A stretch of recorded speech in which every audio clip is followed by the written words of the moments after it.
oxygenated. So then that oxygen.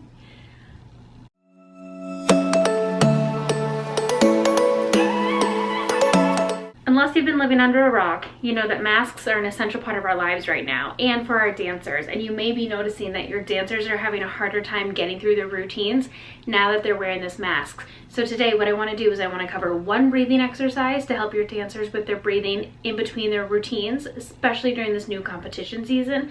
With this block scheduling, you have your dancers are doing all of their routines within just a matter of hours, if you're lucky enough to compete at all. So we're going to talk about one breathing exercise to help your dancers make it through their routines, and then I want to cover 3 exercises that are going to help your dancers improve their posture, because better posture is going to help them get more oxygen into their body.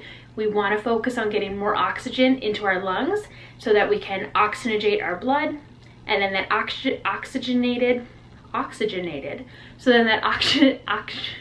so then that blood full of our oxygen can make it to our muscles, and our muscles can perform at a level that was required for a long day of competition. So grab a notebook and write these down and bring these to your next competition. When our dancers are breathing, we usually train them to keep their core engaged while they're breathing so that they don't actually lift their belly and let their belly lift, rise, and fall. Or when I was dancing, I was trained to breathe with my rib cage going sideways.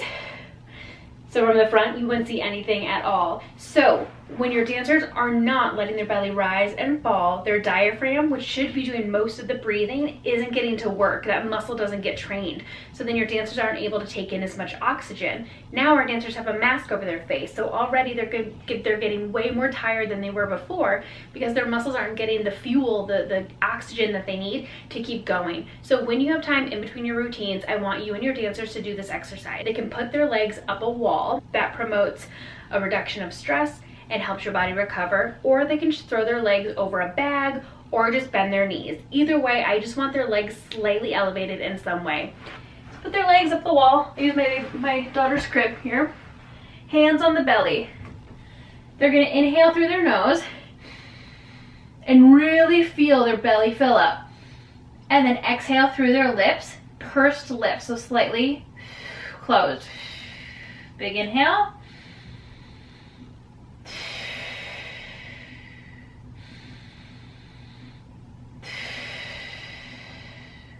About 1 minute is all you need, and by then your dancers start complaining that their legs are getting numb. As I mentioned, a good place to put that is in between routines, after you've changed costumes. Practice doing this in your practices so your dancers can really start strengthening that diaphragm. So like I said, I'm going to say it 100 times so that they can take in more oxygen and that oxygen can go into their muscles. So let's talk about posture. We spend a lot of time on computers, driving cars, on our phone, so our posture is kind of poor even for dancers. So what I want to do is give you a few exercises so your dancers can open their chest, pull their shoulders down, and engage the core. With this better posture, we can what? Get more oxygen into our body. It's hard to inhale with all this weight down. So lifting up and opening the chest, we'll be able to breathe better so that your dancers can dance longer. First exercise to help promote better posture for your dancers is simply a bird dog.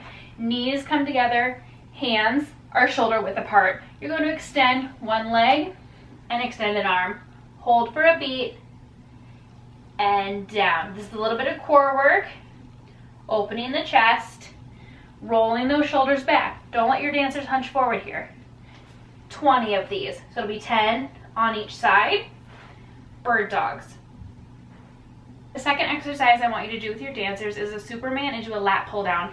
Your lats are these back muscles right here. When we can strengthen the back muscles, it'll help us keep our shoulders down and open our chest. So for the Superman, you're gonna have your dancers reach up, big reach, and then pull the elbows into their back pockets, pointing those feet, and reach and down.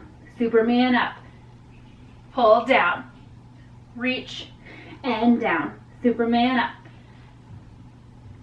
up and down. 8 to 12 of those would be a great place to start. And finally, the last exercise we're gonna do, you're gonna be on all fours. One hand is gonna go behind your head. Your dancers are going to reach the shoulders up, reach the elbow up towards the ceiling. Ooh, feel that chest stretch. And come back down. And reach, we're opening the chest. And down. Whew. 8 to 12 of these. and down. Don't forget to do the other side. Hand goes behind the head and reach up towards the ceiling and come back down. As you can see, those exercises did not take a lot of time. There's 3 that you could start with focusing on. Bring those to competitions, bring those into classes, and do that breathing exercise in between your routines and in between your classes so your dancers can start practicing, bringing that into their life on a regular basis. Hopefully there will be a day where we don't have to wear masks while we're dancing and competing, but until then, give your dancers the best chance to succeed this year while we're all making our way through a pandemic. If your dancers are still struggling with their turns, please check out this video, Perfect Pirouettes. This is one of my favorite videos I've ever done, where we cover all the strength training exercises you need to really get those consistent doubles, triples, quads, even beyond there. Please make sure you like this video and subscribe to our channel so you're notified the moment we have a new video. And remember, at dancerfitness.com, we have an exercise for that.